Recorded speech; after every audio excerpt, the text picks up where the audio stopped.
Hi,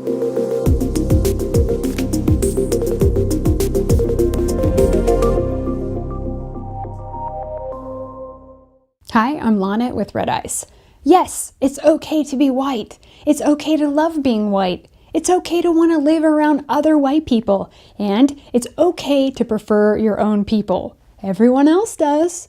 And in fact, non-whites across the world also love whites because they keep mass migrating to come live next to us in the countries we built.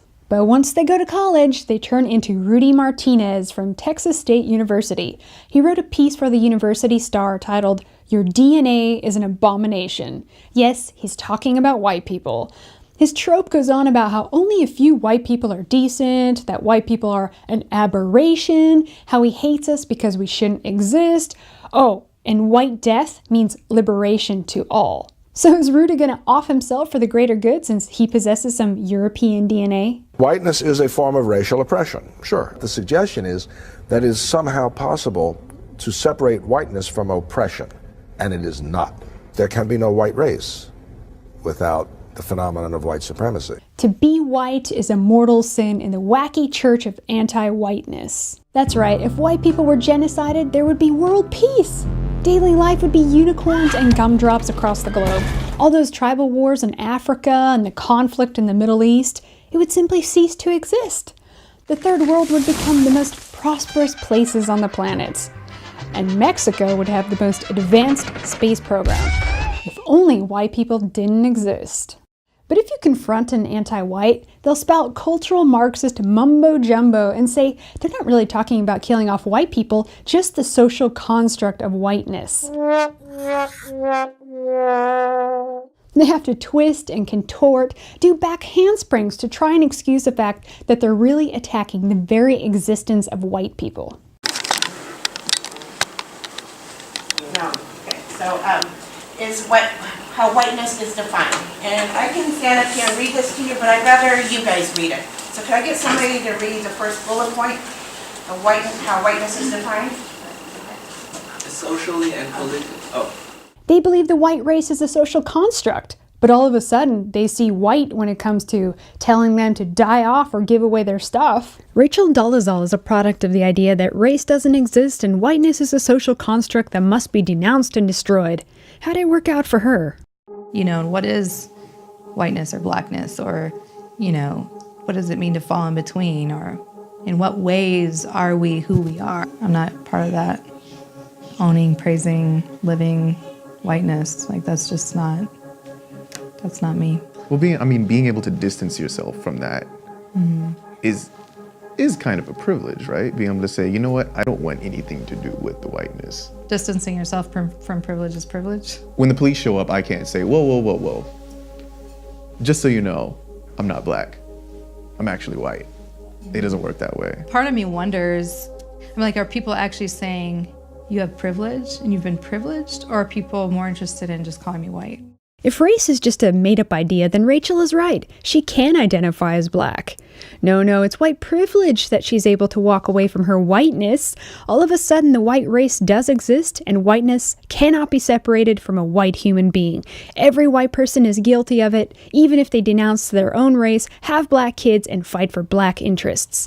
Anti-whites push what's convenient at the time. They don't even believe their own lies. They'll say, well, whiteness is a paradox and it's hard to explain. No, it's a bunch of lies meant to confuse and manipulate whites so they do whatever they want them to do. If whiteness is a social construct that we can simply choose or reject, and if it's not tied to genetics, then blackness, Jewishness, Asianness, and so on are also fake. Okay, then write an article at your uni about the social construct of Jewishness and blackness and see what happens. Blackness is an identity that can be plausibly argued. Black studies is the study of a people that has formed itself in resistance to its oppression. Whiteness studies is a direct attack on white people, their history, culture, traits, and everything that belongs to them. Everything that makes up their identity as a group. But who's defining what it means to be white? Non-whites. If anyone is going to define what it means to be white, it's going to be white people. But you see, it's only okay to identify as white if you are advocating for the total annihilation of your race. It's commonplace to see editorials flat out talk about white genocide, because after genocide, then the world will be cotton puffs and rainbows, peace on earth. Imagine everyone living together in peace. That would be not necessarily a perfect world, but a good world. And how do we get to that good world is the question. A world without conflict. And to me, my interpretation of these words is it would be a world, or a U.S., without whiteness. Yeah, sure. That's why the most peaceful, safe, and prosperous nations are white. Owen of InfoWars interviewed students at Texas State about this blatant racist article. He's a nice guy, but he was way too soft and let stupidity off the hook. The article was literally calling to end the white race. And what were some of their responses? The opinion was very extreme, but do I agree that the opinion should be suppressed because it is extreme? No, I don't. Well, free speech. A college paper calls to destroy white people and says they shouldn't exist, which is inciting hatred if I ever heard it, and it's not hate speech. But a few flyers saying it's okay to be white causes nationwide panic and hysteria. Lee is on the UC Davis Black Leadership Council, which called a town hall meeting Friday to discuss the posters and racial tension on campus. Whoever's posting these photos, I don't think they're realizing how triggering these posters are for people. Free speech until it's a white person fighting back against the constant onslaught against their group. Wow, what white privilege. Anti-whites are so full of their own selfish interests and their group's expansionist agenda that they can't see the big, fat, obvious double standard glaring them in the face, taunting them every day. There's no point in debating. They lack the brain capacity to understand the most simple argument. They lack any empathy whatsoever to even put themselves in our shoes for one moment, when whites are constantly judging themselves. They say white people are an abomination, but let me into your schools and give me a job in your business. Let me live in your neighborhood. You're so awful, but let me into your country now because I want a better life. An abomination, but please help us white people with foreign aid, medical technology, and food. So awful, but more equality and human rights. Yeah, that's a white thing too. Other white people things: cars, planes, trains, electricity, internet, toilets, medical advancements, photography, printing press, eyeglasses, space travel, and the computer you anti-whites use to bash white people. Other forms of whiteness include having a clean, safe neighborhood, speaking English, table manners, and having a mom and dad.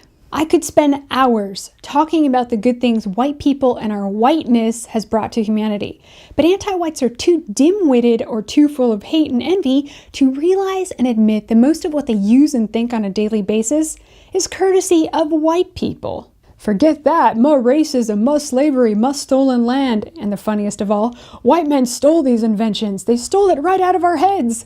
They also say our success has only been because of the devaluation or subjugation of non-whites. Yeah, that's why the Nordic countries who have been isolated with their own people and who did not import slaves are the most successful. They say that ending whiteness is ending racism because only whites can be racist. No. It has everything to do with hostile groups guilting white kids into giving away everything their ancestors rightfully earned for their children to have a better life. Do not adjust your screens. That is 10 happy fingers of things that the Black Lives Matter movement would like white people to give to them. Keywords there: give. White people, if you don't have any descendants, will your property to a black or brown family. How about no? White people, rebudget your monthly so you can donate to black funds for land purchasing. How about you get a job and buy your own shit? This is a good one. Check this out. Call the police on those sheetless Klan Nazis and other lil dick white men. Get their ass fired. Now, attacking whiteness is a scapegoat used by those who cannot succeed on their own, used by people whose own group has failed. I mean, come on. It's even white people who fund these whiteness programs in colleges. Yet another example of how a multiracial, multicultural society doesn't work. Thanks for watching. Before you go, subscribe to our YouTube channel. Please support our work. Donate at paypal.me/redice. And if you want more, go to redicemembers.com and sign up for exclusive Red Ice members content. Bye for now.